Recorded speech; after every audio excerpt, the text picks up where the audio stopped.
Welcome back to my channel Sunday রেসিপিতে আমি একটা ম্যাগি বানাবার রেসিপি শেয়ার করছি। দেখো আমি কিভাবে বানাচ্ছি।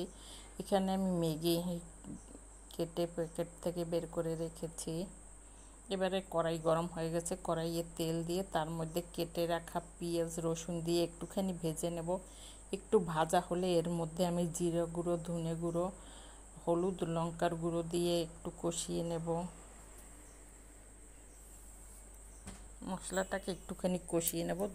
কষাবার সময় খেয়াল রাখতে হবে এটা যেন পুড়ে না যায়। এটা কষানো হয়ে গেছে, এবারে আমি এর মধ্যে জল দিয়ে দিয়েছি। আর এই মশলাটা ম্যাগির হতে পারে, পাস্তার হতে পারে, যে কোনো মশলা দিয়েই বানানো যেতে পারে। এবারে আমি গরম জলের মধ্যে মশলাটা দিয়ে একটুখানি ফুটিয়ে নেব। এই যে এটা ফুটে উঠেছে, এবারে আমি কেটে রাখা ম্যাগি দিয়ে দেব।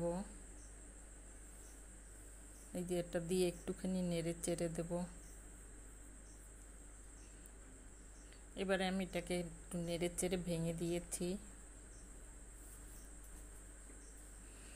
আর আগে থেকে আমি দুটো ডিম ফেটিয়ে রেখেছিলাম। এবারে ডিমটাকে আমি উপর থেকে দিয়ে দেব, ঘুরিয়ে ঘুরিয়ে দেব। এই যে দিয়ে দিয়েছি। ডিমটা দিয়েই সঙ্গে সঙ্গে নাড়া দেব না, একটুখানি পরে নাড়া দেব।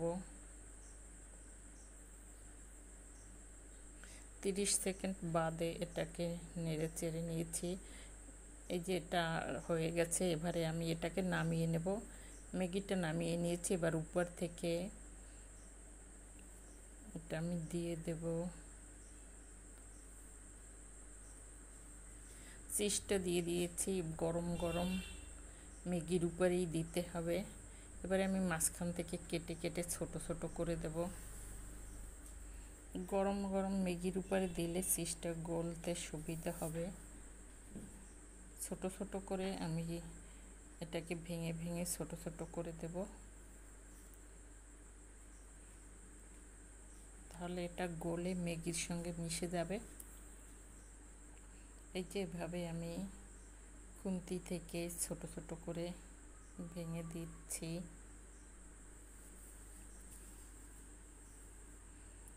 এটা বানানো সহজ, খেতেও ভীষণ ভালো। নতুন ও পুরানো রেসিপি পেতে হলে সানডে রেসিপির সাথে ও পাশে থাকো।